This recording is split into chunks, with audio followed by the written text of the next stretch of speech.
Selamat siang dan salam sejahtera bagi kita semua. Selamat datang kami ucapkan kepada yang terhormat anggota DPR RI Komisi 6, Bapak Dr. Haji Mufti Aiman Nurul Anam, atau yang sering kita panggil dengan panggilan akrab Gus Mufti. Yang kami hormati Bapak Didit Nur Diat Moko selaku PLT Kepala Bapeti, Bapak Roy Sakti sebagai aktivis anti skema Ponzi, serta Ketua Paguyuban Korban Robot Trading, Bapak Rijo Suroso. Dan sekali lagi kami ucapkan selamat datang kepada seluruh peserta dalam acara Workshop Literasi Perdagangan Berjangka Komoditi dengan subtema Mengenal Fenomena Robot Trading dan Aset Kripto bersama Badan Pengawas Perdagangan Berjangka Komoditi Bapeti, bertempat di Rumah Pejuang Kebaikan pada hari Minggu 16 Oktober 2022. Puji syukur kepada Tuhan Yang Maha Esa, karena hanya atas izinnya kita dapat hadir di tempat ini.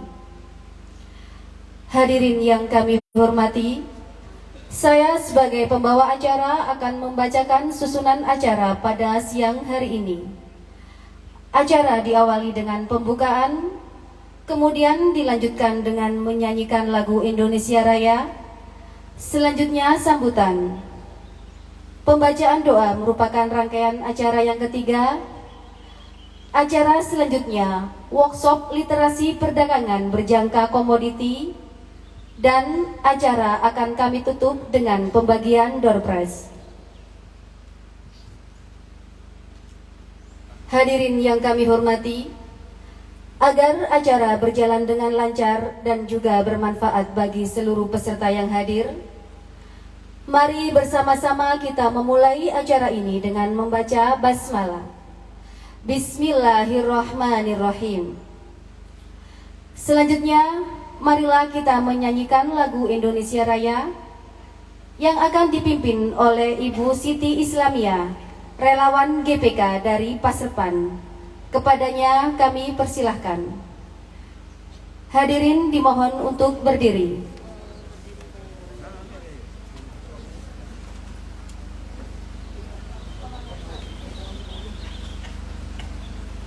Marilah kita menyanyikan lagu Indonesia Raya dengan hitungan 3/4. Hiduplah Indonesia Raya.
Terima kasih kami sampaikan. Hadirin dimohon untuk duduk kembali.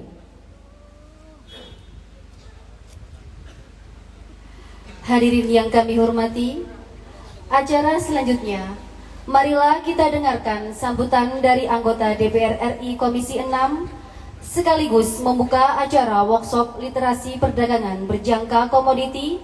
Kepada yang terhormat Bapak Dr. Haji Mufti Aiman Nurul Anam, kami persilahkan. Assalamualaikum warahmatullahi wabarakatuh.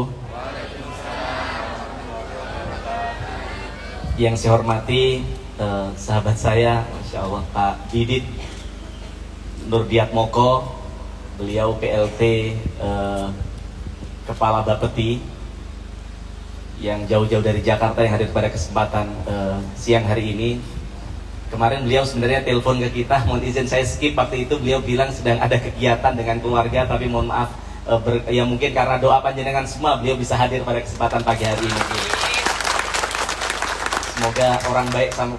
Jadi begini, saya ini di mitra kerja di DPR ini banyak, saya pengen cerita sedikit sama teman-teman. Mitra kerja di Komisi 6 tuh banyak ya kan.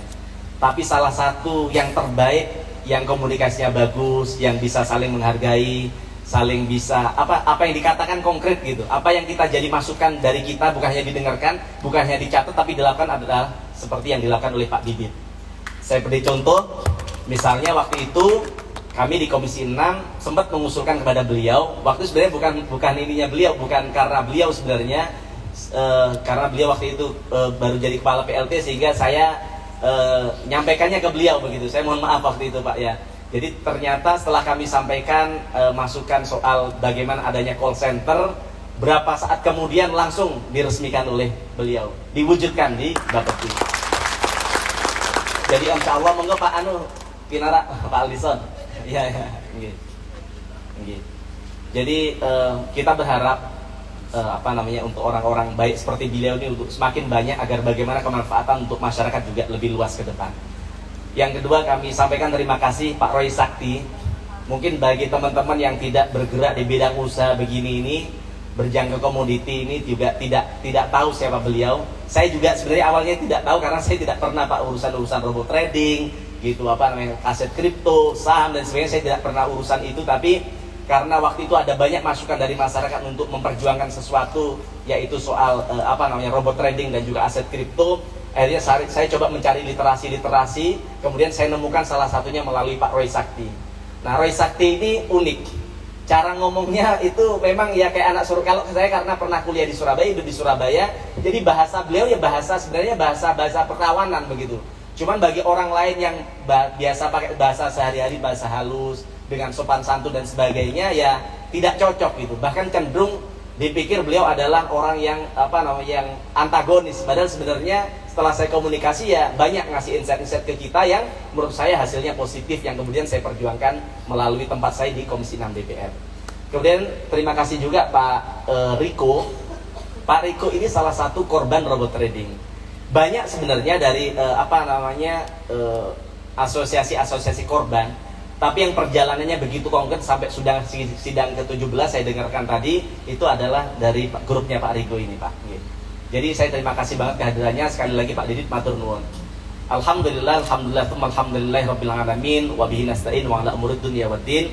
Wassalatu wassalamu ala asrofil anbiya wal mursalin Sayyidina Muhammadin wa ala alihi wa sahbihi ajma'in, amma ba'du. Oh ya, saya lupa Pak Aldison yang kemarin ngisi acara sempat hadir juga di tempat ini. Ini acara sampean luar biasa, yang datang sampean kalau nggak tahu ya biasa buat sampean, tapi buat saya orang di Jakarta ini orang-orang besar loh beliau ini, benar. Jadi saya perlu kenal nanti sama orang-orang seperti beliau ya.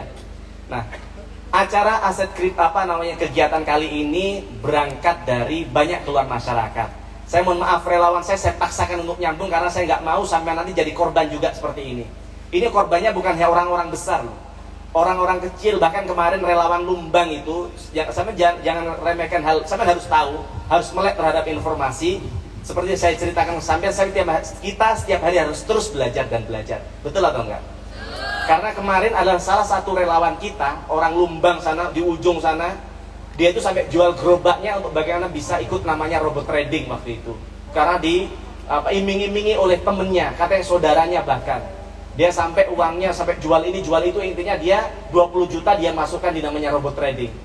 Katanya temennya bisa beli ini, bisa beli itu dan sebagainya, tapi ternyata dia salah satu yang kemudian jadi korban namanya robot trading. Nanti saya sendiri tidak punya kapasitas untuk menjelaskan soal itu, nanti yang kompeten soal itu adalah Pak Kepala, Pak Didit untuk bagaimana memaparkan soal apa itu robot trading, apa itu aset kripto, legal atau enggak legal di Indonesia, terus mana yang legal, mana yang enggak, yang aman sama yang enggak gimana, terus pengalaman kenapa sih kayak Mas Riko ini kemudian bisa jadi korban tuh kenapa sih, kok sampai uangnya saya tadi tanya berapa uang sampean yang hilang di situ, katanya sampai 100 juta lebih. Lah kok bisa sampai 100 juta lebih? Apa yang membuat sampean dulu sampai tergiur untuk ikut ini apa gitu.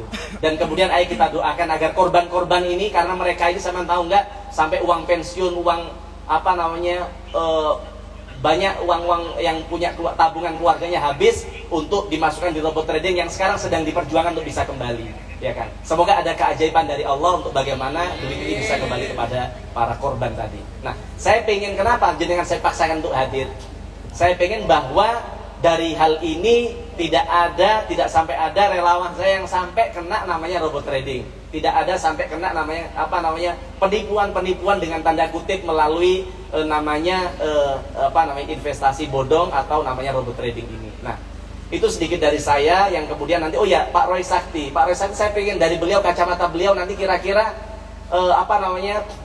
sebenarnya robot trading seperti apa sih di kacamata beliau ini, dan apa bedanya dengan namanya Ponzi. Beliau kebetulan adalah aktivis di soal Ponzi dan sebagainya. Nah, bagi teman-teman di media sosial, karena ini sebenarnya ada ribuan orang, sama cek di situ ada ribuan orang yang ikut melalui live. Karena kenapa saya live kan? Karena sebenarnya yang butuh soal materi ini sebenarnya kawan-kawan kita yang menjadi korban atau orang yang pengen masuk tertarik investasi di bidang ini.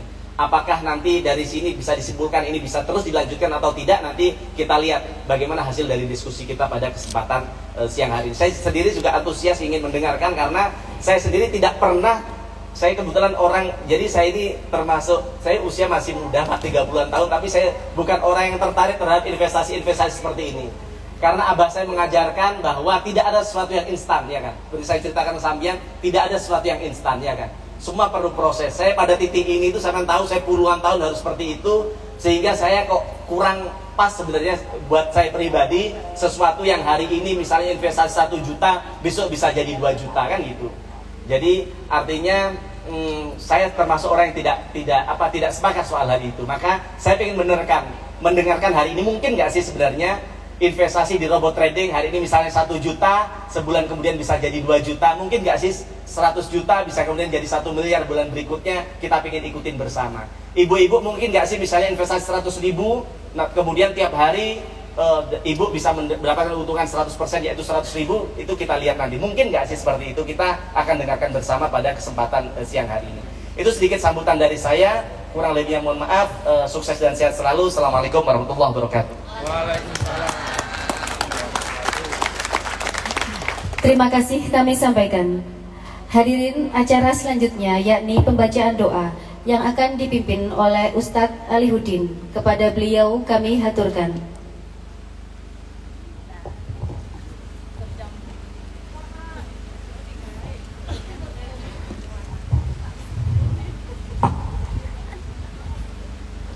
Assalamualaikum warahmatullahi wabarakatuh. Ala hadihi niyah wa ala kulli niyatun salihah. Sa'ulillahi lahumul fatihah. A'udhu billahi minasyaitanir rajim. Bismillahirrahmanirrahim. Alhamdulillahi rabbil alamin arrahmanir rahim maliki yaumiddin. Iyyaka na'budu wa iyyaka nasta'in. Ihdinas siratal mustaqim. Siratal ladzina an'amta 'alaihim ghairil maghdubi 'alaihim waladdallin.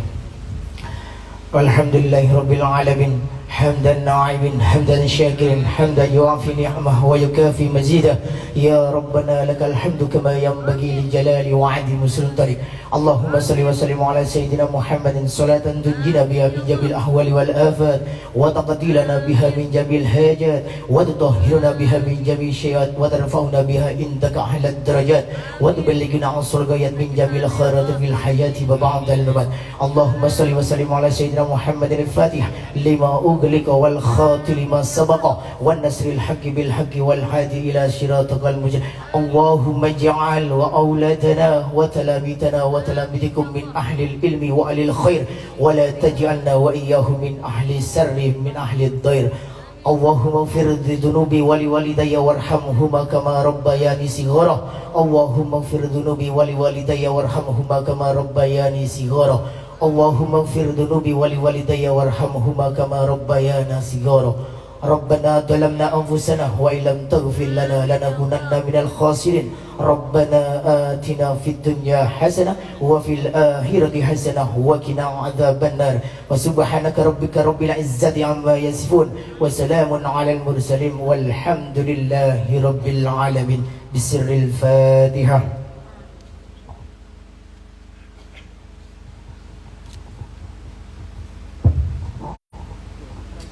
Terima kasih kami sampaikan. Hadirin yang kami hormati, tibalah kita di puncak acara yang kita tunggu-tunggu, yakni workshop literasi perdagangan berjangka komoditi yang akan dipandu langsung oleh Gus Mufti. Kepadanya kami haturkan.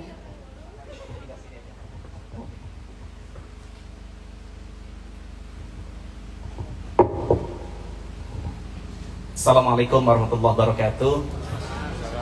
Alhamdulillah wa syukurillah, pada kesempatan siang hari ini kita sekali lagi dapat tamu luar biasa, Pak Didit, Pak Roy, kemudian Pak Riko dan Pak Aldison dan seluruh tim dari Bapeti yang hadir pada kesempatan siang hari ini. Sengaja saya pandu langsung karena susah juga nyari moderator yang saya coba relawan Korcam. Kita punya 24 Korcam di Kecamatan Kabupaten Pasuruan, termasuk Korkap kemarin saya coba ini.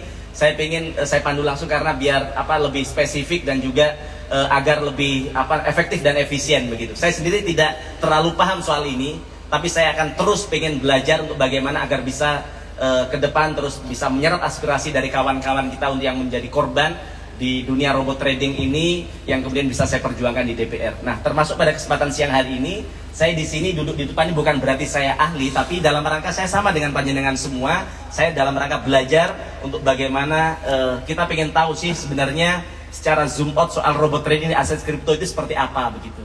Nah, sebelum itu kita masuk ke nanti, kalau kemarin kita balik Pak Aldison di depan ya kan sebagai apa yang ahli di bidang yang memang beliau kepala biro perundang-undangan di Bapeti. Tapi hari ini karena saya lihat pematerinya sangat lengkap, saya mulai dulu dari sisi korban, Pak. Okay. Karena saya sendiri pengen belajar. Saya tadi sempat ngobrol sebentar. Ini juga penting buat jenengan. Sampean posisinya sama dengan saya nggak tahu apa-apa juga soal robot trading aset kripto. Cuman memang selama ini di media sosial saya jenengan mungkin tahu banyak orang menyampaikan baik melalui komentar maupun melalui DM itu untuk bagaimana saya bisa memperjuangkan mereka para korban ini agar duitnya bisa WD, duitnya bisa keluar dari namanya robot trading tadi itu. Nah, sehingga dari situ saya pengen terus belajar dan belajar. Salah satunya saya bilang tadi, saya harus jujur, saya banyak belajar dari akunnya namanya Pak Roy Sakti. Saya banyak belajar dari akunnya namanya Pak Mahendra yang kemarin ngasih materi di kegiatan di Bayi Convention Center kemarin, ya kan. Nah, pada kesempatan kali ini saya pengen tanya, saya pengen Pak Riko memaparkan, menceritakan dikit kepada kawan-kawan kita ini dari basic saja, Pak. Kenapa jenengan mau investasi di robot trading? Nah, nanti soal robot trading apa nanti Pak Didit yang akan menjelaskan. Nah, jadi kan biar gini loh, kalau saya langsung kasih materi yang berat ya kan, nanti nggak nyantol, nggak nyambung, ngantuk sambian ya kan. Saya mulai dari kasus dulu, dari perjalanan kenapa sih namanya Pak Riko ini. Pak Riko ini ketua asosiasi robot trading ya kan, ketua paguyuban robot trading. Banyak saya kenal ketua paguyuban, tapi yang perjalanannya begitu konkret, yang perjuangannya begitu jelas, salah satunya adalah yang dilakukan oleh Pak Riko. Kalau yang lain mohon maaf, ada 1-2 itu yang malah memanfaatkan korban. Dia korban, dia mengasosiasi, mengakomodir para korban yang lain, tapi dia manfaatkan. Nah, ini yang saya lihat yang menarik dari Pak Riko ini, dia menjadi ketua yang tapi turun langsung untuk bagaimana memperjuangkan para korban, para kawan-kawannya begitu. Nah, saya pengen tanya kepada Pak Riko, mohon dijelaskan, kenapa nanti sampean ini sendiri dengan bahasa sampean, saya ini sebagai orang awam sama dengan kawan-kawan lain, kenapa sampean itu bisa terjerat investasi di robot trading begitu? Saya pengen tanya itu. Dan jadi begini, kalau kita orang awam itu mau investasi kan pasti ada dasarnya. Apa sih yang membuat sampean kemudian berinvestasi di robot trading tadi itu? Dan kemudian kenapa sampai sebesar itu? Dan sekarang perjalanannya sampai mana, dan kemudian perjuangannya yang sama lakukan apa, dan sampai sampai sidang ke-17 ini sekarang perkembangannya seperti apa, dan target sampean itu apa sih, ya kan? Apakah bisa duit balik, dan nanti akan dijawab oleh Pak Kepala Bapeti. Mungkin memang itu bukan kapasitas beliau karena ini sudah ada pada ranah penegak hukum. Tapi kalau menurut Pak Didit nanti Pak Kepala Bapeti secara singkat-singkat saja, kira-kira memungkinkan nggak sih uang para korban itu bisa balik, ya kan? Dan nanti misalnya pernyataan dari Pak Riko ada yang nggak tepat, tolong dikoreksi Pak, agar bisa jadi pelajaran untuk teman-teman semua. Jadi sekali lagi Pak Riko, harapan saya bercerita saja secara apa adanya, kenapa sampean bisa berinvestasi di sini, ya kan? Kemudian modelnya itu seperti apa sih, biar teman-teman tahu. Kalau yang jelaskan Pak Kepala, karena mungkin Pak Kepala tidak pernah, saya nggak tahu pernah ikut apa enggak investasi robot trading, sehingga secara teknik, secara langsung mungkin nggak tahu gitu. Saya ingin tanya ke Pak Riko, untuk orang bisa dapat duit dari robot trading seperti apa? Kenapa sampean yakin untuk bisa dapat duit dari robot trading? Kenapa sampean yakin menaruh duit sampean sebesar itu di robot trading? Nah, itu yang ingin saya tanyakan. Maaf kalau saya pertanyaan agak bulat, karena saya sendiri sebenarnya kurang paham soal ini. Saya berusaha untuk paham karena saya punya tuntutan. Banyak masyarakat di media sosial yang menangis, yang nggak bisa makan hari besok, nggak bisa ngantar keluarganya di rumah sakit karena mereka sudah tidak punya uang, uangnya sudah habis di namanya robot trading ini. Nah, saya dalam kapasitas ini untuk bagaimana bisa belajar dengan kawan-kawan yang lain. Monggo Pak Riko, matur nuwun.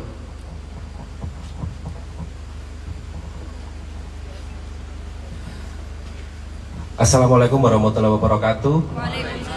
Selamat siang, salam sejahtera untuk kita semua. Pertama-tama saya ingin mengucapkan terima kasih untuk Gus Miftah yang telah mengundang kami. Gus Mufti, lalu PLT Bapeti, sama Ko Roy Sakti. Ya, jadi alasan mengapa saya mengikuti kegiatan korban robot trading ini, Gus, pertama itu karena di tahun 2020 itu pandemi melanda di Indonesia. Alasan utama itu. Jadi kalau saya pribadi, usaha saya kebetulan di bidang rental mobil atau di bidang travel itu sudah mati semati-matinya. Jadi kami tidak bisa menghidupi keluarga. Lalu akhirnya ditawari oleh teman saya, kerabat juga, itu di dalam seminar atau yang namanya biasanya table talk, di mana dalam satu meja kita diajari marketing plan-nya seperti apa. Dan kenapa yang kedua alasan saya tertarik itu karena dari figur owner. Karena dari 4 owner itu kebetulan saya sebut merek aja, kami adalah korban robot trading Viral Blast Global, yang dimana Viral Blast Global itu juga telah mensponsori 4 klub bola di Liga 1 Indonesia. Jadi 4 owner itu, yang 2 adalah Dewan Pengawas AP2LI, yang satunya ketua umum di bidang media dan ekonomi kreatif kalau tidak salah. Yang ketiga adalah ketua atau pemilik saham BPR Asia Tama di Lumajang. Yang keempat itu adalah konsultan trading, yang menurut saya itu tidak seberapa penting pada saat itu. Jadi yang kedua adalah profil, yang ketiga adalah perusahaan, kantornya dan perizinannya jelas, kecuali izin dari Bapepti, Pak. Dalam artian di sini izin MLM-nya dia punya COPL, lalu izin di Kominfo-nya itu ada, robot tradingnya di COPL-nya juga ada, dan yang pasti yang terakhir yang membuat kita tergiur adalah profitnya. Karena di dalam ketika robot trading ini, robot ini memainkan pasar saham, lalu kemudian kita kalah atau loss sebanyak 10%, itu akan diganti oleh perusahaan. Karena banyak sekali, kalau kita ditawari banyak sekali kan sekarang musimnya broker lokal, ya maaf Pak ya, itu menawari kami untuk berinvestasi trading emas, trading apa. Nah itu ujung-ujungnya nanti loss, kita disuruh suntik modal lagi, kita disuruh top up lagi. Nah kalau di Viral Blast ini, ketika kekalahan lebih dari 10%, itu kami diganti oleh perusahaan. Seperti itu. Tapi kenapa sekaligus langsung ya, Pak? Tapi kenapa sampai loss hilang semua? Tadi katanya kalau setelah 10% itu ada ini apa namanya akan diganti gitu. Gimana? Kalau kebetulan di Viral Blast itu kita tidak MC. Apa itu MC? MC itu margin call yang dimana modal itu sampai habis, sampai nol. Jadi dari katakanlah saya masuk 100 juta, itu ketika kalah 10 juta udah diganti. Tapi skemnya atau kita tahu bahwa perusahaan ini bodong itu karena ada pernyataan dari salah satu owner yang saya sebutkan, keempat owner. Jadi kami bukan seperti robot trading yang lain, seperti mungkin Fahrenheit itu kan di MC kan. Banyak lagi ada Sunton Capital itu juga di MC kan. Kami tidak MC, kami tidak dihabiskan modalnya. Tapi karena ada pengakuan dari salah satu owner bahwa trading ini adalah trading abal-abal. Trading ini grafiknya dipermainkan oleh keempat owner tersebut. Jadi disitulah kami tahu bahwa ternyata selama ini kami dibohongin. Jadi setelah kami konsultasi, awalnya saya pun juga tidak mengerti apa itu skema piramida, apa itu sistem ponzi, itu saya tidak tahu. Jadi ternyata kok bisa untung, tapi saya kan gitu bos. Kalau memang ini dikendalikan kok bisa untung, berarti ini kan tidak ditraderkan. Jadi keuntungan kami itu dari member-member yang baru. Jadi ketika ada yang join, nah itu keuntungan buat 1% yang dijanjikan oleh perusahaan sebelumnya. Jadi sampean tertarik itu karena ada ketokohan tadi, ya kan? Kemudian ada CUPL, ya. Tapi sampean kenapa kok tetap yakin padahal nggak ada izin dari Bapepti? Apa yang membuat itu? Ini pelajaran juga buat yang lain. Betul. Ya. Nanti akan dijelaskan oleh Pak Kepala kenapa sih kok robot trading, aset kripto dan lain sebagainya itu harus ada izin Bapepti. Nanti beliau akan jelaskan. Tapi yang saya tanyakan sekarang, ini ada ketokohan, oke. Ada CUPL, oke. Tapi kenapa jenengan tetap lanjut padahal ini nggak ada izin dari Bapepti begitu? Betul. Jadi begini Gus, kan yang kita tahu, masyarakat tahu itu biasanya broker ini adalah bandar, bahasanya gitu. Broker adalah bandar. Dan biasanya Bapepti ini kan ada di regulasi Indonesia. Jadi ada broker-broker lokal kayak Valburi, kayak Victory ini. Setelah akhirnya kasus ini saya tahu mana yang sudah teregulasi dan mana yang tidak. Akan tetapi waktu dulu saya join, dianggapnya Foblas ini sudah teregulasi di Rusia. Jadi Bapeptinya Rusia seperti itu. Jadi ini kan bisa menjadi suatu pembodohan publik juga karena ketidaktahuan masyarakat. Jadi mungkin nanti dari pihak Bapepti bisa menjelaskan lah lebih berkompeten untuk plus minusnya. Cuman kenapa kok sampai kami tertarik, karena kami menganggap, para korban ini menganggap bahwa Foblas yang digunakan oleh broker, oleh Viral Blast ini sudah teregulasi oleh Bapeptinya Rusia, bilangnya seperti itu. Jadi betul itu, setelah sama cek memang teregulasi di Rusia. Kan kalau kita ngecek tidak bisa. Kalau kita ngecek biasanya di WikiFX itu. Jadi ada situs WikiFX itu, broker ini ada nilainya, ratingnya berapa, apakah ini dimainkan. Nanti itu lewat hakimnya MetaTrader namanya MKL5, itu apakah dia grafiknya dimainkan atau enggak. Itu waktu kami cek itu memang tidak ada masalah untuk yang Viral Blast. Oke, itu yang untuk konsumen, ya, untuk teman-teman yang hadir di sini. Betul. Nah, sekarang untuk kami, untuk saya di DPR, untuk Pak Didit, apa masukan dari Sampian? Dan apa sih yang perlu kita perjuangkan dari teman-teman robot trading ini? Jadi sebenarnya begini Pak, yang kami harapkan dari seluruh korban ini harus ada langkah P3K untuk pencegahan owner-owner yang akan melakukan bisnis yang serupa. Karena bisnis ini sebenarnya sudah terjadi lama sekali, cuman hanya ganti baju aja, seperti yang dikatakan Koray Sakti tadi. Jadi maksud saya harus ada P3K, mungkin dari pihak Bapepti selalu mengumumkan lewat media sosialnya mana broker yang harus dijalani, terus edukasi ke masyarakat. Itu untuk Bapepti. Untuk DPR RI saya berharap, karena kami ini adalah korban yang memang sebenarnya kami ini juga korban pandemi, lalu ditambahi lagi dengan korban investasi, kami berharap DPR RI lewat Pak Miftah, Pak Mufti itu bisa mengawal kasus ini Pak, karena kami pun juga sudah bersurat hingga ke Menko Polhukam, ke Sesnek, bahkan kemanapun kami sudah bersurat untuk mengawas supaya bisa kerugian kami bisa dikembalikan 100%. Oke, terima kasih itu pengantar. Nanti teman-teman kalau ada yang perlu ditanyakan tanya ya. Ini hanya saya pengen teman-teman ada minimal nyantol dikit-dikit. Saya nggak pengen nanti ke depan juga jadi korban seperti ini, termasuk di media sosial. Nanti kalau ada yang perlu ditanyakan silahkan tanyakan, gitu. Nah sekarang selanjutnya lanjut dari korban oleh Pak Riko. Saya pengen dari Pak Roy Sakti.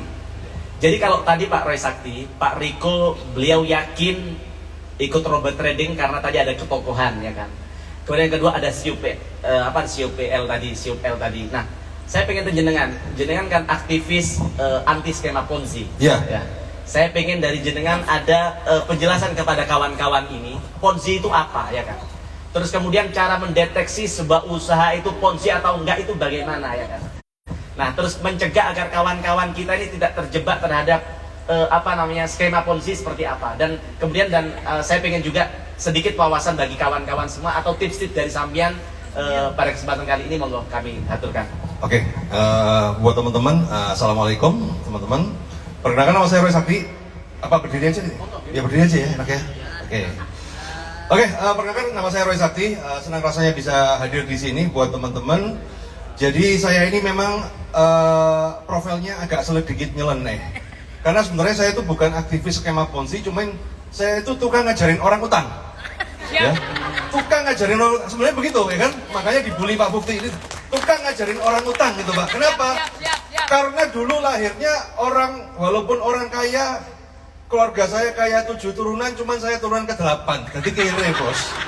Ya, jadi kan memulai bisnis ya pakai apa? Pakai utang gitu kan. Nah ketika utang, orang Indonesia itu kan kalau utang itu kan jago ngakali Pak. Ayo, bener nggak? Iya. Betul toh? Nggak punya bisnis dipunya-punyakan, ya toh? Slip gaji dinaikkan. Nah, ya itu kerjaan saya dulu ya kayak begitu ya, kita ya, sama aja gitu loh Pak. Jadi selama ini bisa dibilang kita ini banditnya Pak. Korbannya siapa? Korbannya bank. Nah, problemnya adalah apa? Kan banyak, saya mulai ngajar tahun 2010 ya.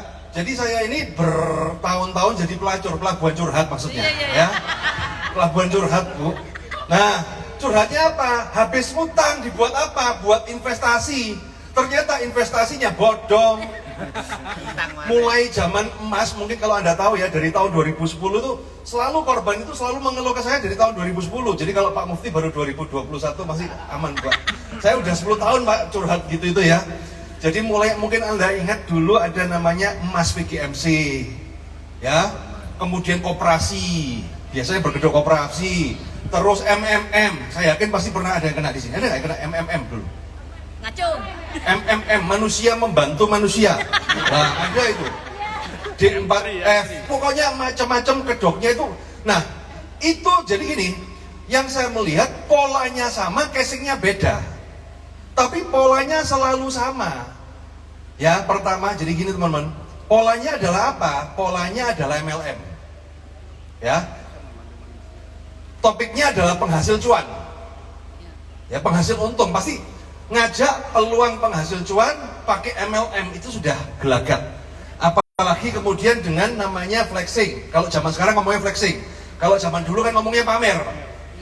Duit dipamerkan, zaman Facebook dulu kan gitu kan. Ada orang geblok-geblok duit apa segala. Intinya kepingin apa sih tak ajarin gitu kan. Nah kemudian ada member get member, itu sudah polanya sama.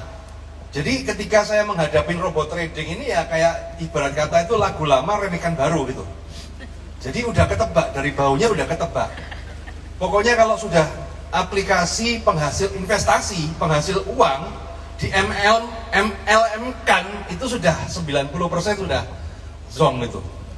Nah, problemnya adalah teman-teman, kalau orang yang tidak ngerti apa-apa itu pasti kayak kesurupan.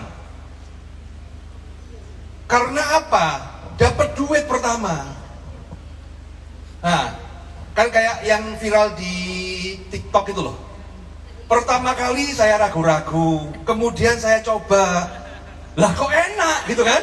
Nah, makin dicoba, lah kok makin enak gitu kan? Nah, akhirnya diajak sak dulurannya diajak IKP. Nah, yang terjadinya adalah apa? Semua diajakin dan akhirnya nyemplung bareng-bareng. Nah, itu polanya sama seperti itu. Jadi saya mau pesan sama masyarakat, hati-hati. Yang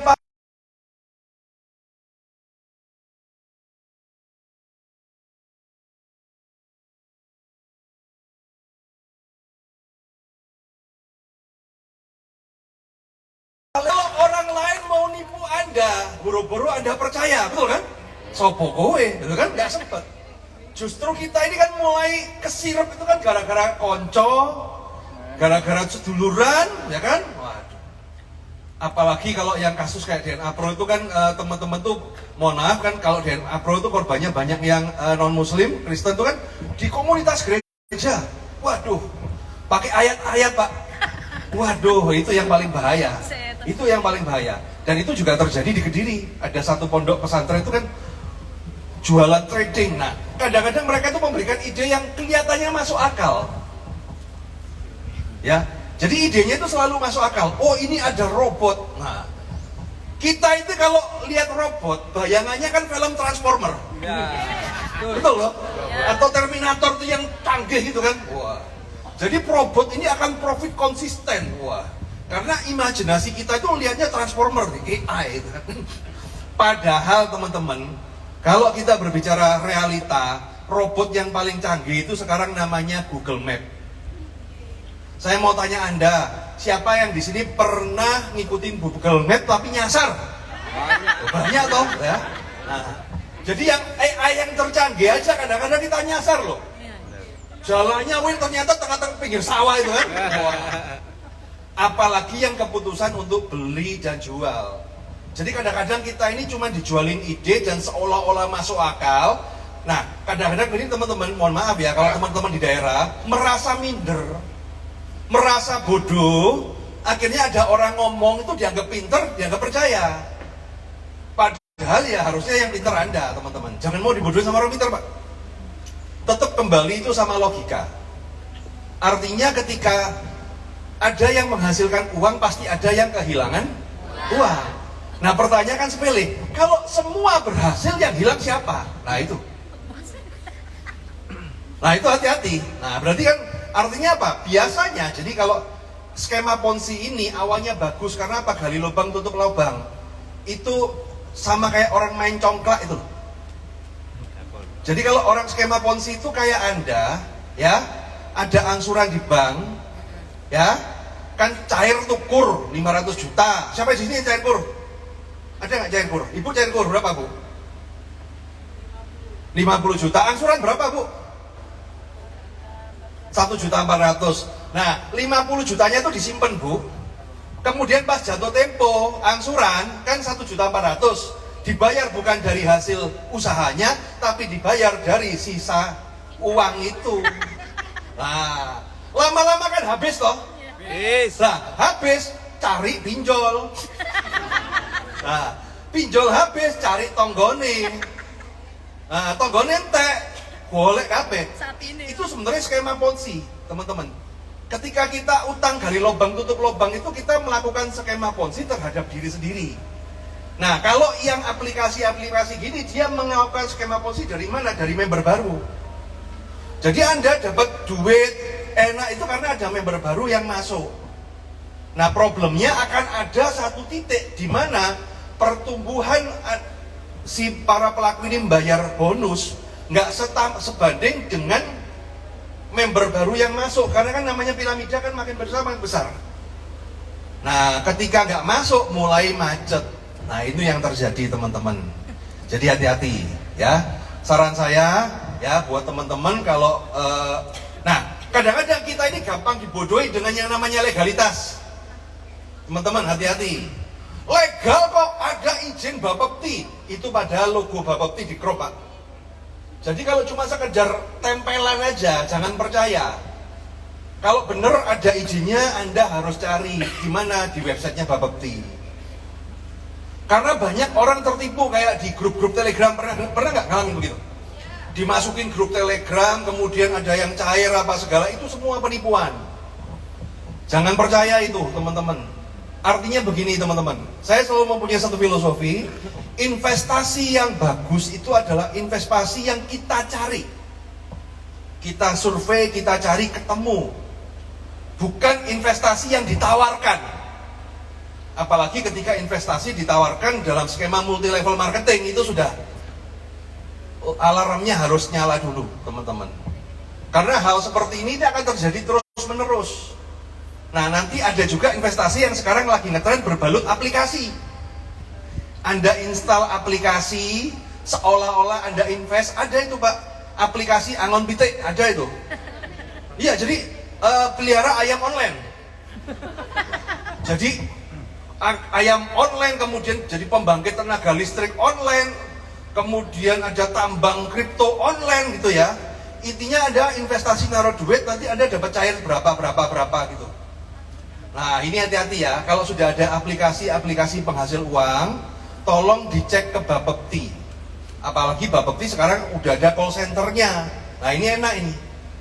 Karena kalau dulu, mohon maaf Pak, saya itu kalau browsing lihat Bapepti itu sudah websitenya itu kuno, mohon maaf ya Pak. Ya, nyarinya tuh jelimet, di mana ini aplikasi kan? Nah, di mana ini? Nah, apalagi begini teman-teman ya, Anda harus paham. Bapepti itu ketika mengeluarkan rilis aplikasi ilegal itu setiap bulan ataupun 3 bulan sekali. Nah, kadang-kadang ketika dulu zaman robot trading ini, DNA Pro, kemudian apa itu sudah dikeluarkan ilegal, tapi tahun lalu. Nah, terus ketika ada pengumuman terbaru, tidak ada. Nah, ini dibuat sama para leader. Loh, kita sudah legal, buktinya udah nggak ada. Itu yang terjadi Pak, legal ini. Nah, kemudian kalau dikeluarkan yang nama websitenya, oh itu tiruan kita yang kena, yang kita yang asli. Asli amat itu tiruan, karena memang kan banyak tiruan-tiruan ya teman-teman ya. Jadi aplikasi-aplikasi tiruan kan nyontek, bahkan namanya misalnya nanti tiba-tiba Gus Mufti, ya kan, Mufti Anam, investasi untuk calon, waduh, nanti berapa itu bisa Pak. Mereka itu akan bisa, namanya penjahat itu akan mencari akal seperti itu. Kenapa saya ngerti? Karena kumpulan saya itu penjahat Pak. Jadi kalau saya cerita off the record ya teman-teman ya, tahun 2008 saya ditawarin untuk menjadi salah seorang founder dari robot trading itu, saya ditawarin. Karena komunitas saya kenalannya itu aja, saya tahu. Bahkan ada pelaku robot trading yang sekarang masih buron itu marah murid saya Pak. Jadi yang buron itu ada murid saya. Jadi ketika saya fake robot trading itu, kalau di komunitas saya itu kayak, wah ini pertarungan guru dan murid.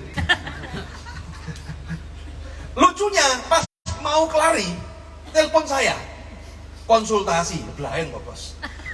Di satu sisi lawan, di satu sisi murid itu kan. Ya saya no comment lah ya. Jadi kadang-kadang ada hal yang saya tidak bisa publish di sini. Tapi kenapa saya tahu?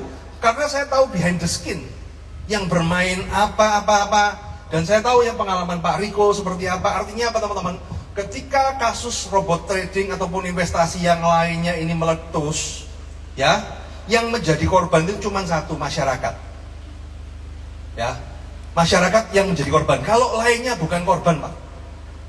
Malah kadang-kadang mereka itu diuntungkan, media diuntungkan dengan adanya pemberitaan. Nah, kadang-kadang oknum juga diuntungkan. Anda bikin laporan aja ya, mohon maaf ya, kalau nggak ada pelicinya ya nggak bisa jalan. Nah, itu kan realita seperti itu. Nah, yang disakitkan siapa? Masyarakat. Nah, problemnya kalau Anda jadi gini teman-teman, jadi korban investasi bodong itu serba salah. Kalau korbannya sedikit nominalnya, Anda lapor polisi nggak dianggap. Ya, kalau korban ini besar, ya, dan kemudian pelakunya ngelawan, bisa dibayangkan, Anda korban sudah nggak punya duit, pelaku itu pegang duit Anda banyak. Yang terjadi adalah apa? Pelaku itu akan nyiram oknum-oknum pakai duit Anda. Itu yang terjadi Pak. Itulah kenapa penuntasan kasus investasi bodong itu selalu mandek itu begitu. Karena posisi korban itu udah lemes, duit entek, ya kan? Lemes duit entek, ya kan? Nah, pelaku lagi gemuk-gemuknya itu kan, lah pakai uang korban kan dia bawa semua. Lah kalau ketemu yang oknum-oknum kan ya hancur bos. Ya, itu yang terjadi. Maka cara terbaik adalah menjaga diri sendiri, teman-teman. Jaga diri sendiri. Kalaupun Anda mau berinvestasi yang beresiko, selalu mikir begini, Pak, Bapak Ibu sekalian. Kalaupun Anda penasaran nih kan, kadang-kadang penasaran nih ya kan, penasaran Pak, waduh Pak, penasaran ya, susah. Orang kalau dilarang itu susah. Ya udah. Ketika Anda mau mencoba investasi yang beresiko, mikirnya begini, kalau ini duit saya hilang 100%, saya rela apa enggak? Gitu aja. Kalau enggak rela ya jangan. Relanya berapa gitu kan? Yang penting penasaran, ya udah saya relanya kehilangan 1 juta, ya sudah, mau nyoba biar penasaranmu terobati, nyoba aja 1 juta. Lah nanti dari 1 juta itu yang kalau memang Anda mau kembangkan, ya itu dimainkan, jangan injek lagi.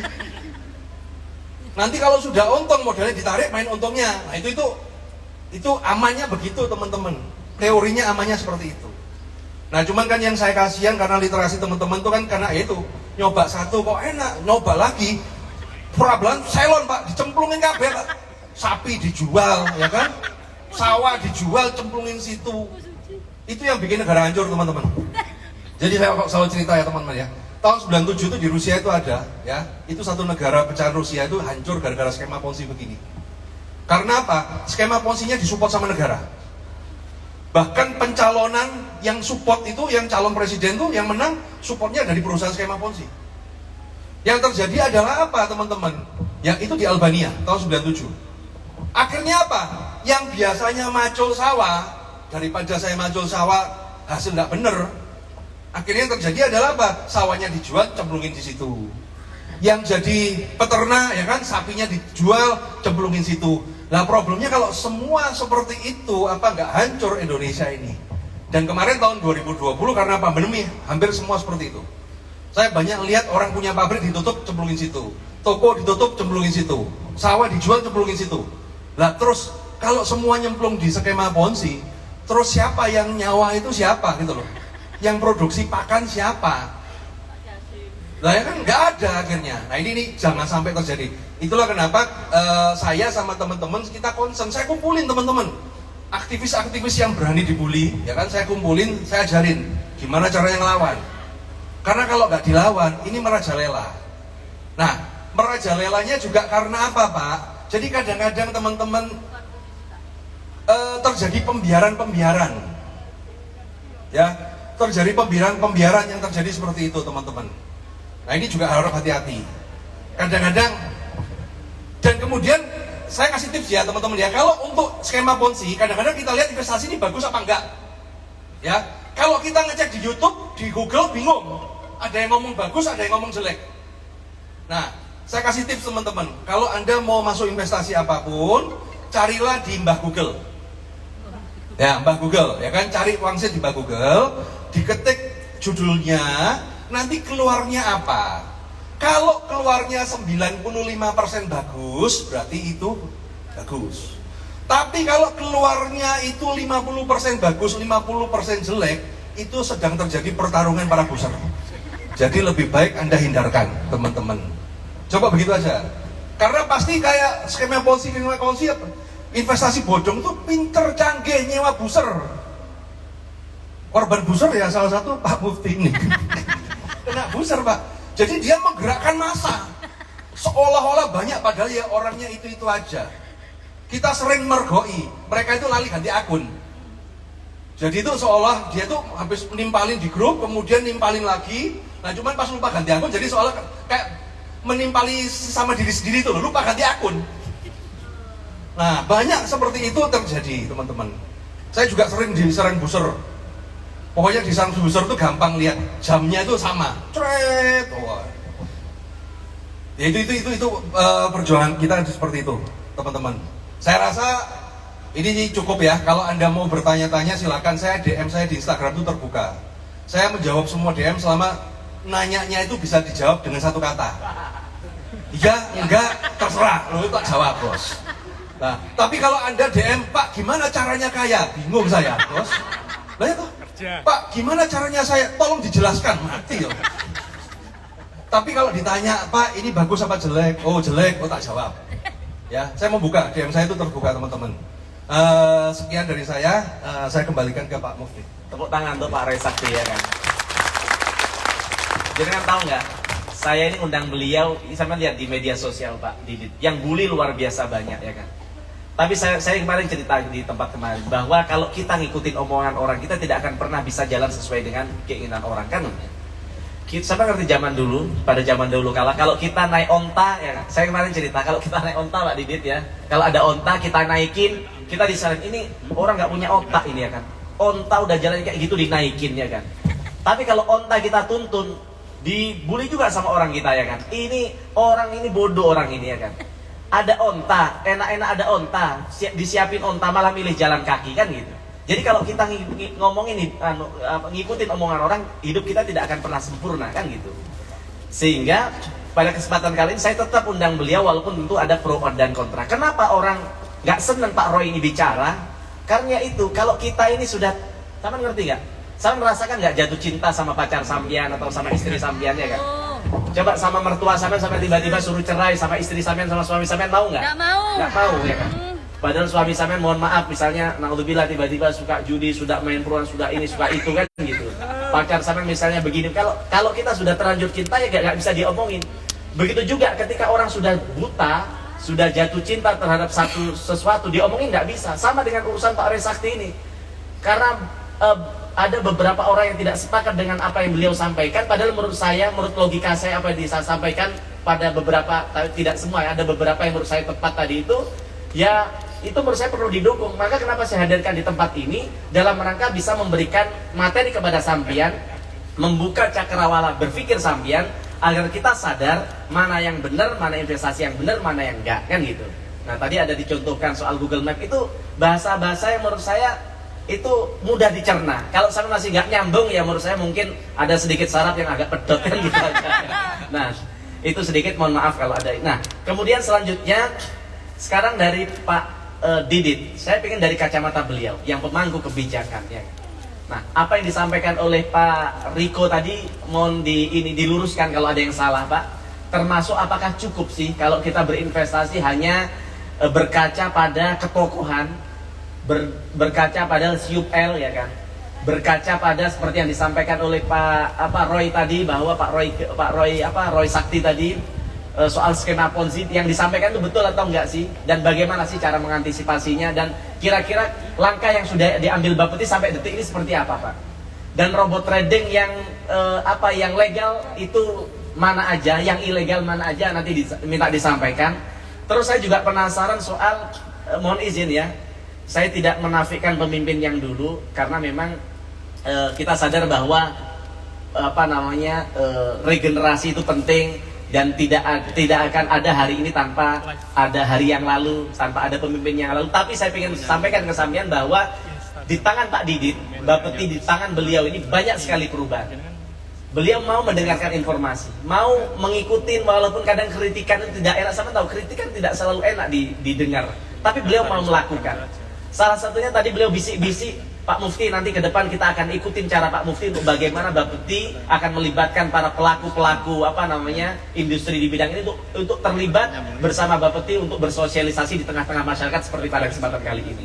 Karena jujur saja banyak masyarakat terjebak selama ini karena apa? Karena kurangnya sosialisasi, kurangnya pengetahuan mereka soal robot trading, soal investasi. Nah, saya terima kasih banget Pak Didit. Jadi di tangan beliau ini Bapeti banyak sekali perubahan yang memang nggak buat orang yang tujuannya adalah uangnya bisa kembali ya. Ini tidak ada artinya apa yang beliau lakukan. Tapi yang kita harapkan adalah dengan apa yang kita, kan gini, merubah sesuatu tidak bisa seperti membalikkan telapak tangan kan gitu. Perlu adanya proses. Banyak orang bilang, wah ngapain di media sosial turun tajam-tajam kalau kita ngikutin omongan orang. Bilang bahwa percuma bikin acara kayak gitu Pak Mufti, ngapain bikin acara-acara pembicaraan nggak jelas katanya. Ngapain Bapak capek-capek ngomong katanya. Yang penting kita hanya berharap duit kita kembali. Saya ingin tegaskan bahwa saya Pak Didit tidak punya kapasitas untuk bisa mengembalikan uang sampean.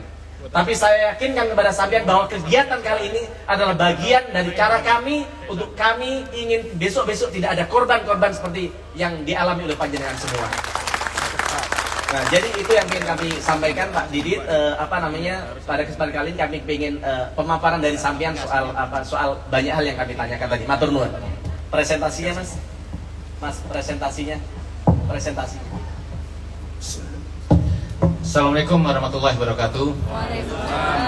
Alhamdulillah rabbil alamin. Asyhadu an la ilaha illallah wahdahu la syarikalah wa asyhadu anna Muhammadan abduhu wa rasuluh. Amma ba'du. Gus Mufti, tadi saya pakai jas sebetulnya ingin nyaingin kegantengan Gus Mufti, tapi tetap aja kalah. Jadi saya lepas saja gitu. Jadi nggak ngaruh gitu. Pak Roy, Pak Riko, sebelum mulai saya ingin berdiri ya. Saya ingin teman-teman semuanya di Bapak mencatat satu nomor 0811. Yes. Tak ulang. Okay. 0811 1109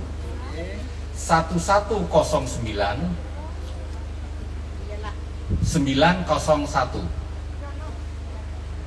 Saya ulang. 0811 1109 901. Wes, kita toko kene naik. Ibu-ibu sekalian, nah ini mau cerita, sabar ya. Itu adalah call centernya Bapepti. Call centernya Bapepti. Takono neng kono. Ya tadi kan ada yang ilegal. Kalau ada yang ilegal kan berarti ada yang legal kan? Ya. Nah, sebetulnya Bapepti itu mengawasi yang legal-legal, ngurusi yang legal. Jadi teman-teman, ibu bapak, kalau mau investasi, ya mau investasi, telepon neng kono se, takono, ya kan? Itu legal atau tidak, gitu. Biar nanti teman-teman saya yang akan nyariin, ya kan? Oh PT ini, oh jangan. Oh PT ini boleh. Tapi kalau jawabannya boleh, tetap kudu hati-hati. Karena investasi itu ada risiko. Tadi disampaikan oleh Pak Roy, ya. Mau coba dulu 1 juta, ya kan? 1 juta itu nanti hasilnya berapa, gitu kan? Jangan nambah lagi dulu. Kalau kita sudah ahli, baru silahkan nambah. Karena ada risikonya, ya. Jadi secara umum teman-teman semuanya, investasi itu ada secara garis besar di Indonesia itu ada 2 yang ngatur, OJK, ya kan? Dan satu lagi Bapepti. OJK itu investasi yang terkait dengan saham, pasar uang, pasar modal, itu, ya, itu adanya di OJK. Jadi kalau mau naruh di bank gitu kan, bank mana yang ini tuh OJK. Nah, kalau Bapepti itu yang terkait dengan trading. Ya, trading itu apa? Perdagangan. Perdagangan berarti apa? Ada barangnya yang didagangin. Ya kan? Ya. Apakah itu emas? Apakah itu saham? Apakah mata uang? Ya kan? Ya. Ataukah komoditi misalnya CPO, karet, timah? Nah, itu di Bapepti. Nah, perusahaan-perusahaan pialang, nanti sampean itu investasinya itu melalui pialang. Pialang-pialang terdaftar itu terdaftarnya di Bapepti, kayak gitu. Ya jadi teman-teman nanti mau naruh investasi takono pialang ini oke apa enggak, gitu. Ya, oke itu artinya tetap ada risiko. Ya tetap ada risiko. Jadi kalau ibaratnya kita pegang telur itu terlalu kencang kita pegang, pecah, terlalu kita los gitu, bisa tibo, ya kan, pecah juga. Ya jadi investasi itu seperti kita pegang telur, kira-kira seperti itu. Ya jadi tetap harus hati-hati. Walaupun dia legal, tidak harus atau tidak selalu memberikan keuntungan. Mungkin nggak untung, mungkin. Tadi seperti Mas Riko bilang, ada investasi trading, ya. Misalnya kemarin ada trading CPO, ya kan. Waktu harga CPO dunia lagi naik, makanya terus minyak goreng kita susah, ya kan. Sehari dapat 10%, iya. Tapi bisa jadi seminggu kemudian turunnya 200%. Jadi investasi itu kayak naik jet coaster, naik turun. Jadi kalau jantungnya nggak kuat, mendingan kita main di deposito.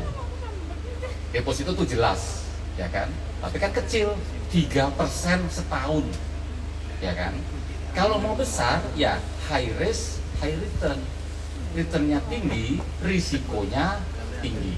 Nah, Bapepti, apa tugasnya Bapepti? Bapepti adalah mengawasi pialang-pialang tadi terdaftar, apakah mereka fair play atau enggak. Indonesia jadi anggota FIFA, ya kan? Diharapkan, ya terlepas dari kanjuruhan kemarin ya, diharapkan sepak bola Indonesia itu fair play. Apakah Indonesia juara dunia? Walaupun anggota FIFA, ya nggak harus, ya kan? Tapi bahwa sepak bolanya itu sudah mengikuti kaidah-kaidah yang benar. Nah, kamu juga seperti itu, ya. Bapepti itu mengawasi pialang-pialang tadi itu, apakah mereka pialang pedagang, apakah mereka sudah fair play atau tidak. Karena nanti yang menentukan harga naik, harga turun itu adalah pasar dunia. Gitu. Jadi nanti kalau sampai investasi emas misalnya, saya harus tahu harga emas itu sekarang gimana, ya. Jangan diem aja, taruh duit terus diem gitu. Oh enggak bisa begitu, ya kan. Harus tahu harga emas ini kapan akan naik, kapan akan turun, sehingga kapan beli, kapan jual. Nah, itulah trading. Perdagangan itu memanfaatkan naik turunnya harga, ya itu. Ya, jadi itulah yang kami awasi, Bapepti awasi supaya fair. Jangan sampai nanti harga emas pas naik oleh pialang diomongin, oh turun ini. Nah, itu tidak fair. Nah, itu kami semprit itu. Ya kan kayak gitu-gitu. Ya, gitu. Atau sebaliknya. Ada emas, ada CPO, ada karet, ada timah, macam-macam. Di situ ada sekitar 20 sekian komoditi yang memang bisa ditradingkan. Ya, trading itu naik turun harga. Ya, jadi kalau sampean ini saya punya uang buat tahun depan anakku harap lulus SD lagu SMP, butuh kira-kira biayanya 2 juta. Jangan dipakai dulu karena berisiko. Investasi harus uang yang nganggur. Ya, uang nganggur emang nggak dipakai, ya, uang yang nggak dipakai, apalagi sampai menjual tadi, jual sawah, jual itu, ya sangat berisiko, ya, berisiko, ya.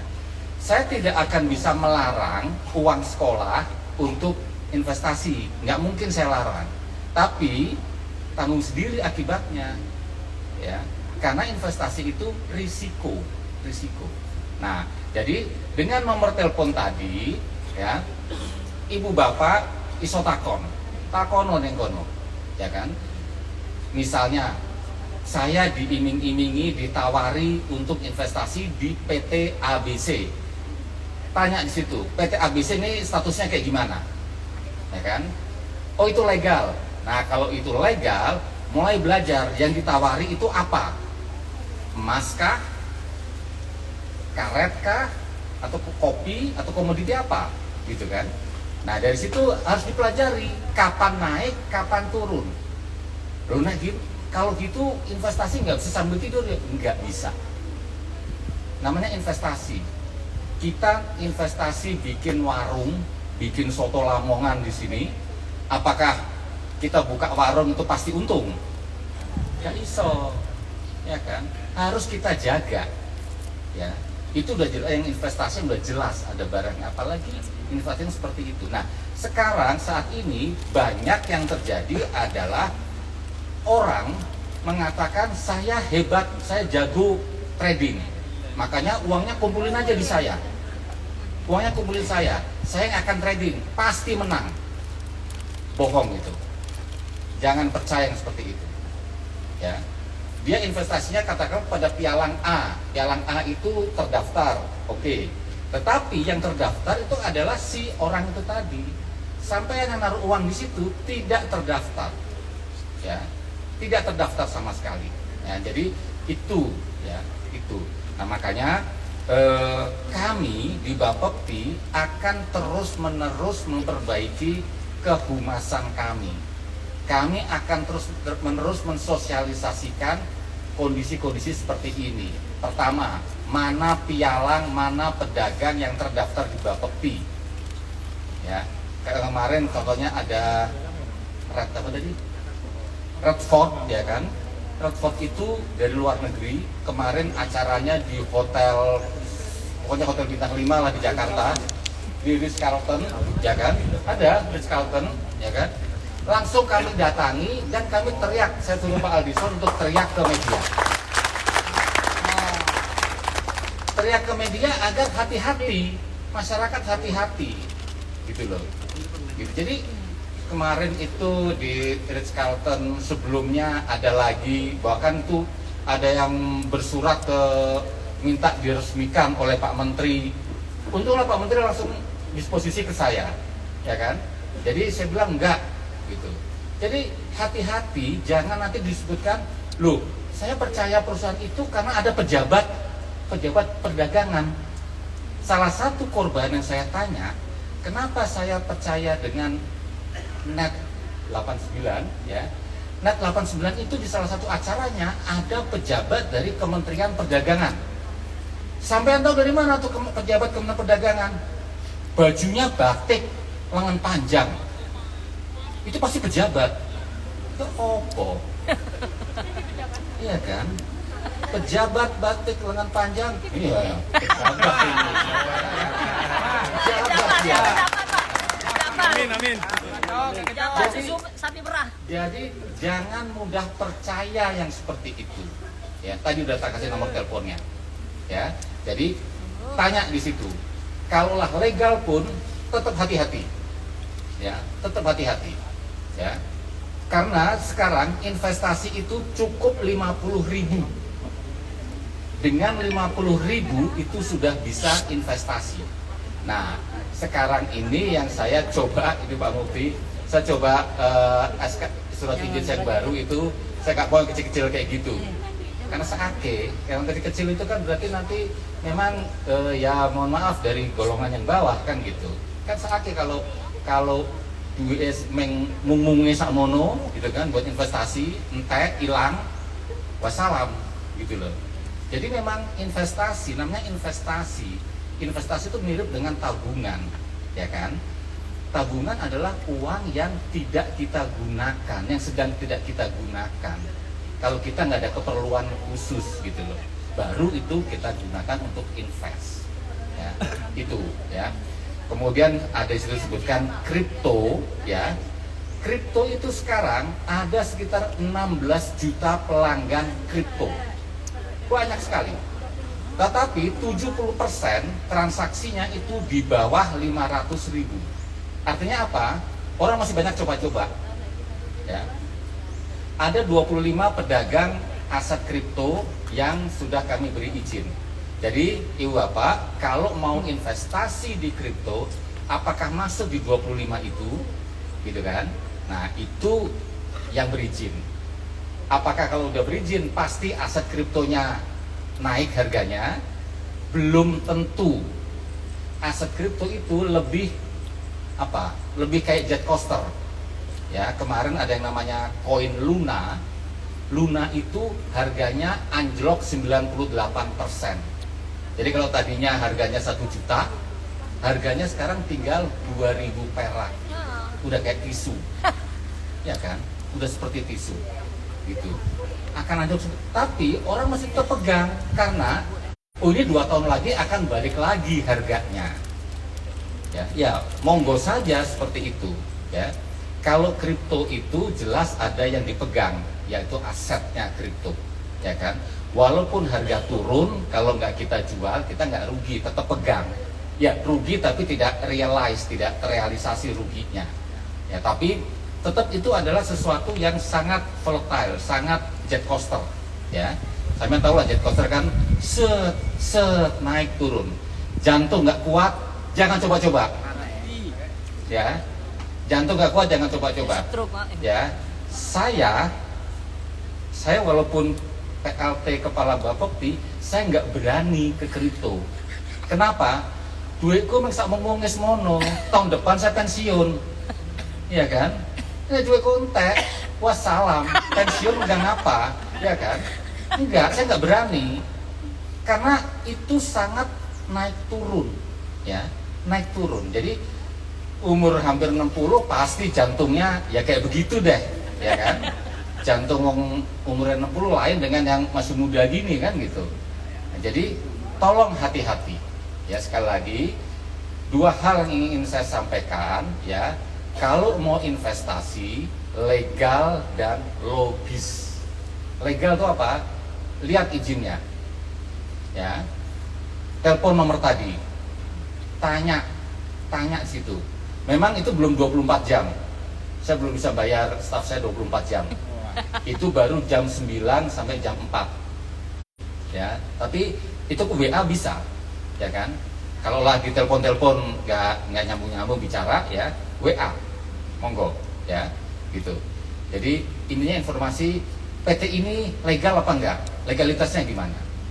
Kalau legalnya udah dapet, logis itu sampean harus pelajari ini investasi di apa, ya kan? Emas beda dengan timah, beda lagi dengan karet, beda lagi dengan saham, beda lagi dengan kopi, ya, beda-beda.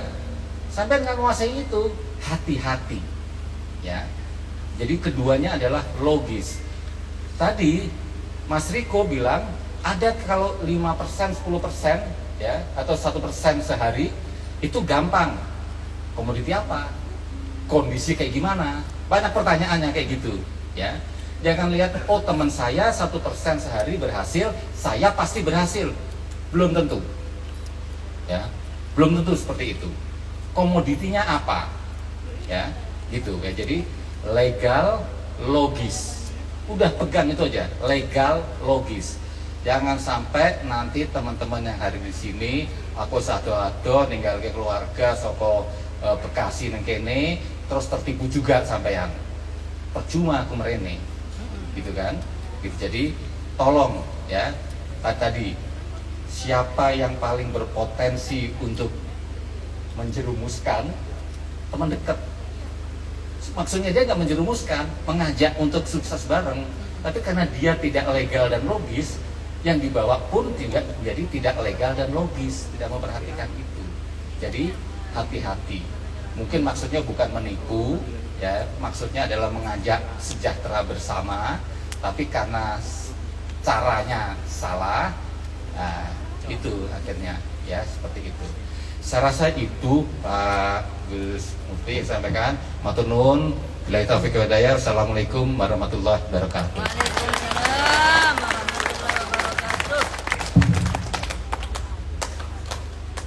Terima kasih banyak Pak Didit atas penjelasannya. Jadi saya simpulkan tadi apa yang disampaikan beliau yang sangat penting adalah dua hal.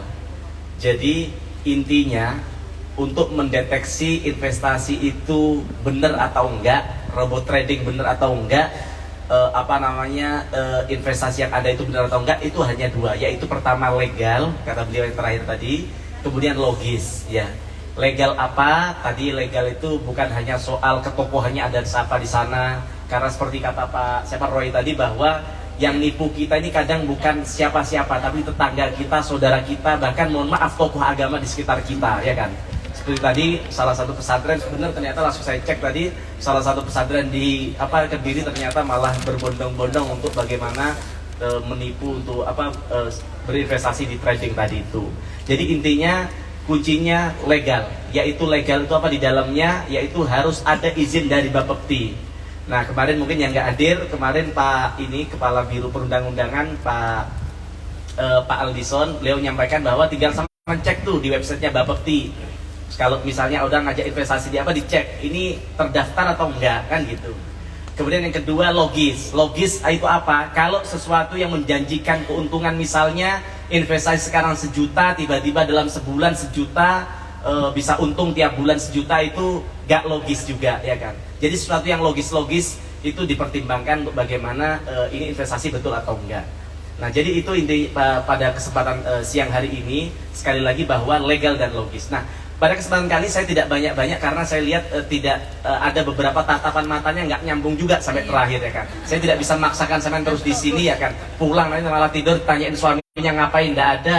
Dan apa namanya menikmatin semai-semai apa namanya angin ya mati kita ya. Jadi saya hanya minta kasih kesempatan 2 pertanyaan.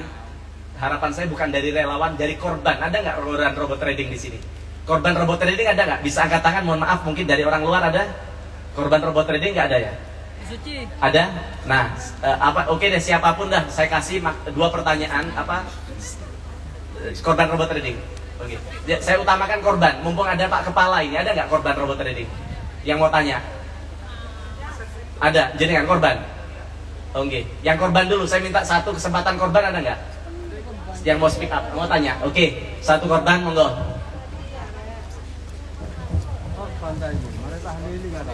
Sini Pak, dari sini aja. Namanya siapa, dari mana, pernah investasi di mana, terus rugi berapa banyak, ya kan? Terus apa, Pak? Yang pertanyaan jenengan apa? Siapa? Assalamualaikum warahmatullahi wabarakatuh. Waalaikumsalam. Saya Hamid dari Bangil. Dari Bangil. Iya.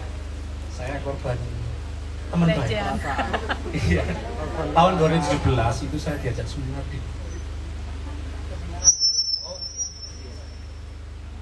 tahun 2017 itu diajak seminar di Surabaya di sebuah hotel mengenai aset kripto. Di situ dijelaskan mengenai teknologi blockchain, reviewnya beli aset pertama ini sekian bulan 100%. Itu saya bandingnya.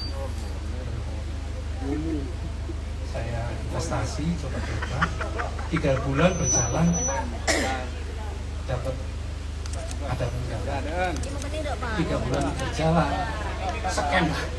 Kurang dengar di. Oh iya. Iya. Oh iya. Kurang dengar. Ya, setelah 3 bulan saya investasi di aset kripto itu ternyata koinnya scam. Tahun 2017 apa ya? Karena alternatif koin, bukan yang Bitcoin sama Ethereum waktu itu, yang alternatifnya. Saya lupa. Total 15 juta. Saya seorang karyawan waktu ya pusing gitu. Nah itu saya pertama itu terpananya dengan teknologi blockchain-nya, terus review-reviewnya itu seperti itu.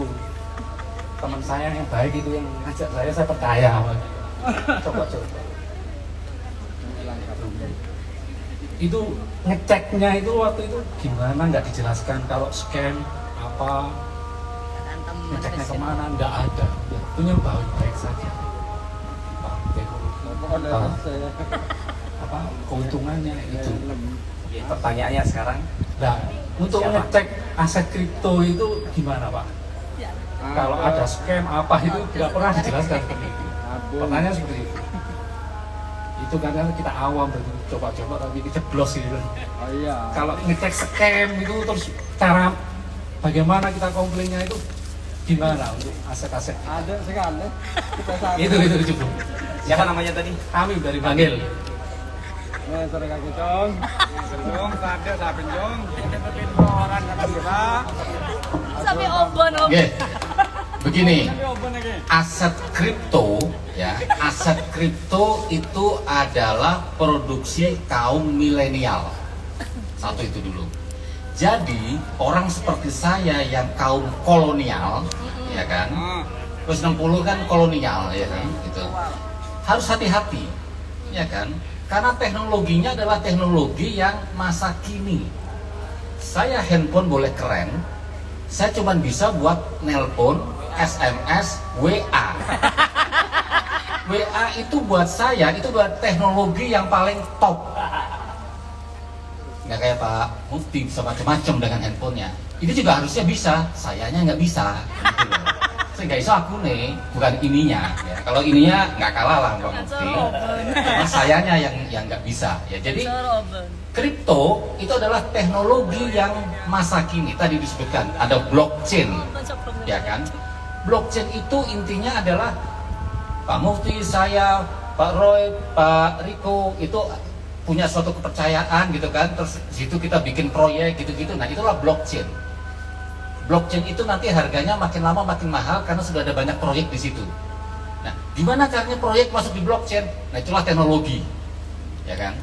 Gitu. Jadi, gimana caranya kita ngecek? Tadi 2017 ya. Kripto itu baru kita atur aja 2018.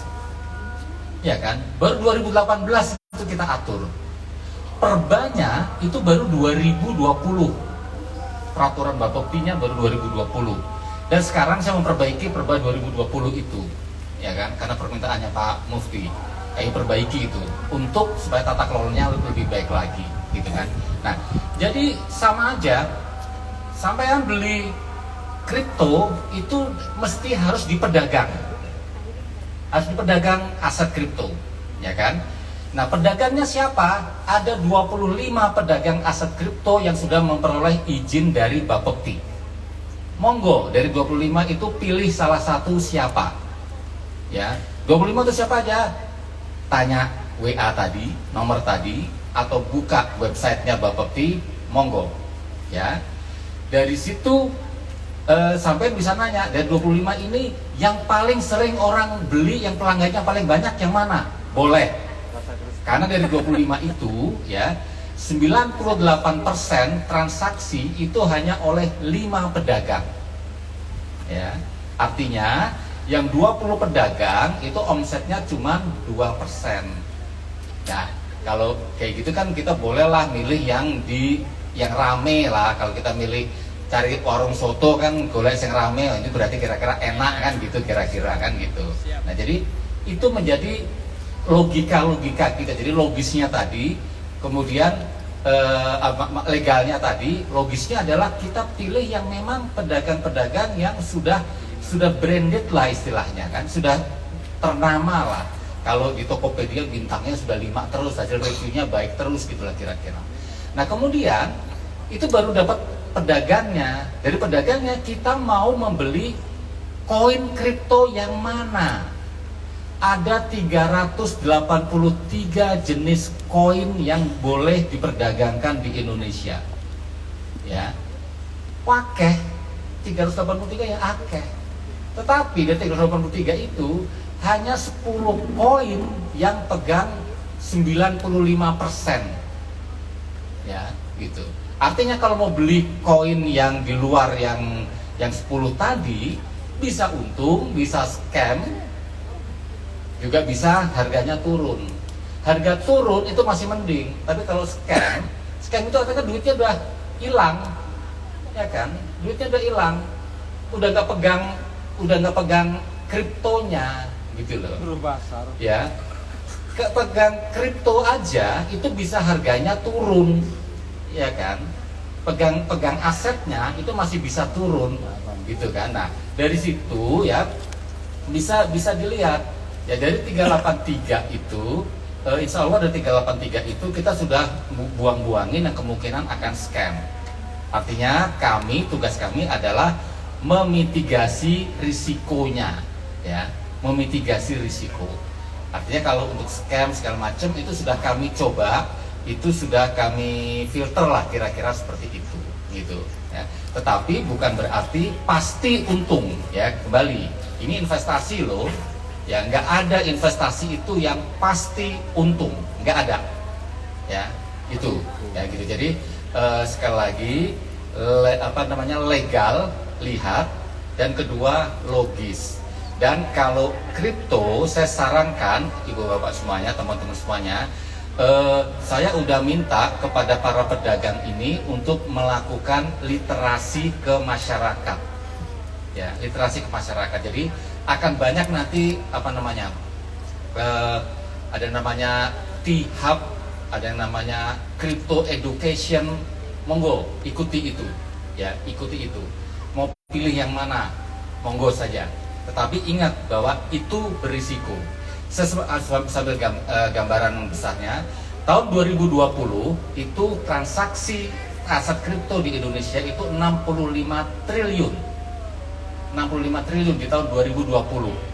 Di tahun 2021 transaksi kripto menjadi 860 triliun, wakeh banget, ya kan? Artinya ininya peminatnya banyak.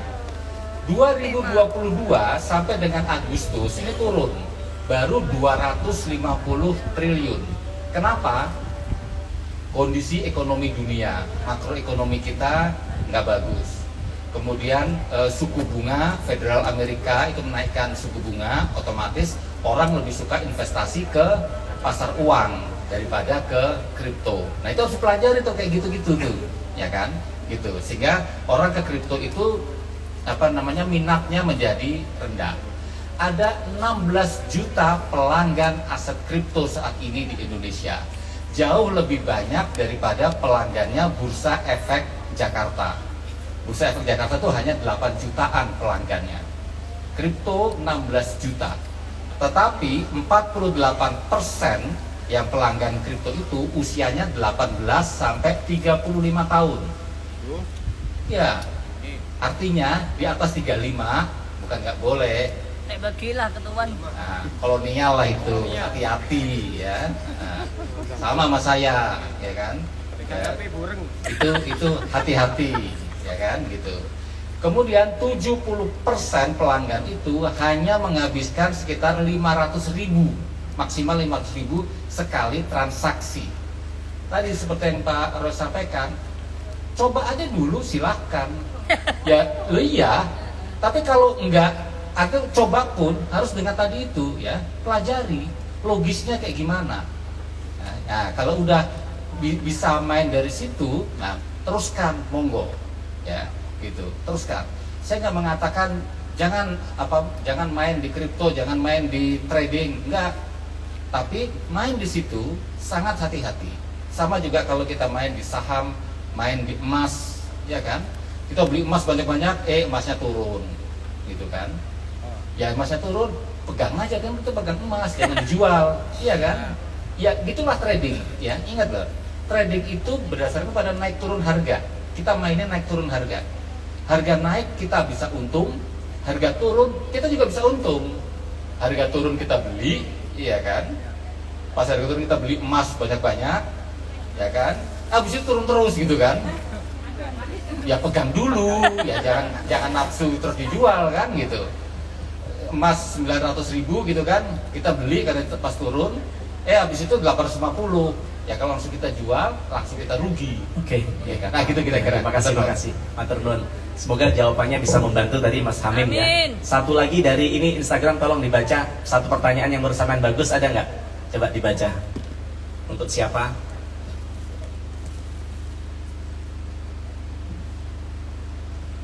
Ada? Ini lebih banyak tentang ATG, Gus.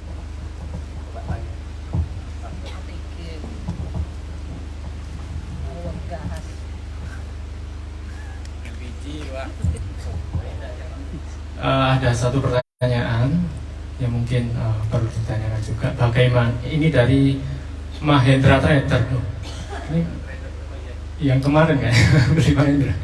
Bagaimana perlindungan hukum terhadap nasabah perusahaan pialang berjangka yang dibubarkan atau gagal bayar? Gimana nasib uang nasabah? Elang ada karena Satu saja. Oke, saya rasa itu sudah dibahas ya, itu sudah dibahas bahwa ini sudah masuk dalam proses hukum. Ya kita tinggal tunggu itu aja. Saya rasa itu aja. Iya, terima kasih. Jadi saya juga ikut membantu bahwa sesuatu yang sudah masuk di penegak hukum itu domainnya penegak hukum. Jadi bukan domain beliau, tapi tentu kita akan ikut mengikuti perkembangan itu ke depan gitu. Jadi itu mohon maaf saya tidak ini karena saya lihat tatapan mata relawan saya ini banyak. Mohon maaf Pak, memang 75% yang saya undang banyak masyarakat kita di Pasuruan sendiri. Untuk orang umum saya hanya buka 25%. Jadi saya lihat memang saya paksakan mereka untuk nyambung karena saya nggak mau orang yang saya cintai ini sampai terjerembab dalam dunia tipu-tipu robot trading begitu aja. Gitu. Itu sedikit dari kami. Tadi saya pikir saya sudah simpulkan sebelum pertanyaan tadi. Intinya harapan saya ke depan teman-teman bisa lebih cermat lagi.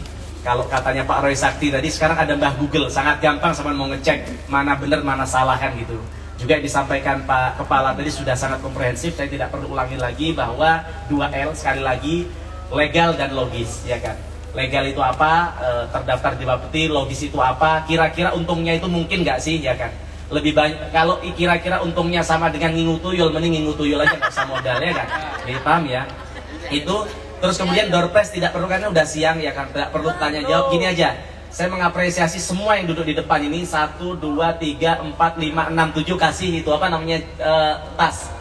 Saya pengen kasih tahu tas itu produk dari salah satu relawan kita, dia ekspor Pak ke Jepang, ke Swedia, ke banyak negara, ya kan, itu karya relawan kita. Yang dulu dia jualan di pasar, itu, itu buka satu-satu, tas-tas kayak gini. Nah, itu kelihatannya biasa. Kalau sampean udah biasa tas kayak gini, itu sampai diekspor ke Jepang oleh relawan kita. Dulu ikut pelatihan di Kementerian Perindustrian, ada pelatihan, kita beri pelatihan. Setelah itu saya nggak mau pelatihan berhenti, bukan mas itu untuk mas pakai rak itu. Ya. Burung. Pakai burung Pak. Ya. Nah, kasihkan istrinya yang laki. Saya ngasih ini tujuannya apa? Biar saya sampai terinspirasi bahwa ada ibu-ibu di pasar jualan pecel, ya kan, di sana. Kemudian ikut pelatihan, dia relawan kita. Ikut pelatihan, waktu itu pelatihan membuat begini Pak, membuat tas. Kemudian saya nggak mau berhenti, saya carikan pasar yang kemudian dia online lewat, kemudian saya bukakan juga di Alibaba dan sebagainya. Akhirnya dikontrak sama salah satu perusahaan di sana, saya nggak nyebut mereknya. Jadi dia bikin di sini, tapi dimerki di Jepang, ya kan. Nah jadi yang saya pegang itu kayaknya tas biasa, tapi itu value-nya luar biasa. Saya cek di Google harganya nanti ya. Nah saya pengen teman belajar kayak begini kan. Nah makanya kalau ibu-ibu tahu ini nggak murah, ya kan. Gitu.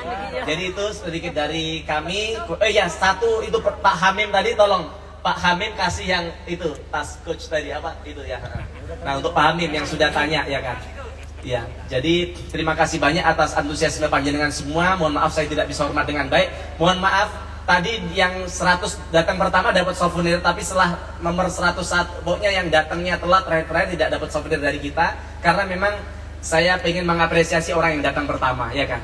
Maka besok-besok kalau kegiatan, kalau bisa duduk di depan. Semungkin buat saya nggak ada artinya duduk di depan. Saya bisa duduk di sini, bisa ada pada titik ini. Saya sekolah dulu duduk di depan terus Pak. Ya. Kawan-kawan saya bilang sok rajin, sok ini, sok itu, saya duduk di depan. Saya eman waktu itu saya bilang bahwa tidak semua orang bisa sekolah, tidak semua orang bisa kuliah. Saya pengen memanfaatkan apa yang sudah Allah anugerahkan kepada saya selalu duduk di depan.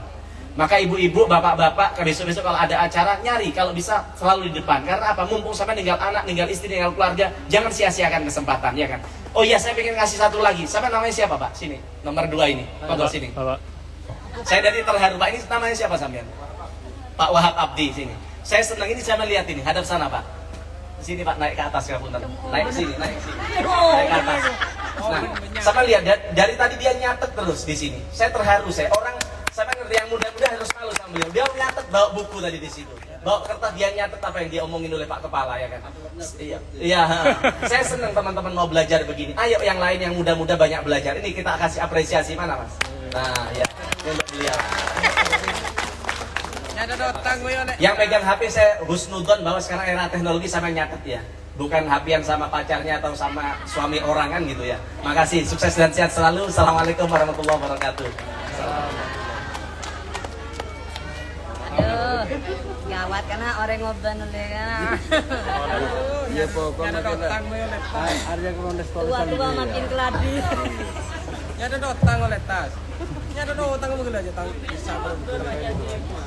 Terima kasih kami sampaikan dengan berakhirnya workshop literasi perdagangan berjaga komoditi, maka berakhir pula seluruh rangkaian acara pada siang hari ini. Saya sebagai pembawa acara memohon maaf apabila ada kekurangan. Saya akhiri. Assalamualaikum warahmatullahi wabarakatuh. Terima kasih. Ayo abis itu langsung pulang ya kan, ditunggu suaminya di rumah ya. Udah, bukan ngusir ya, biar sama di nggak lama-lama. Udah dari jam 10 sampai jam 12 sama ditunggu anak istri di rumah ya. Matur nuwun, sukses dan sehat selalu. Jangan lupa kalau lapar ya dimakan dulu makannya ya. Makasih.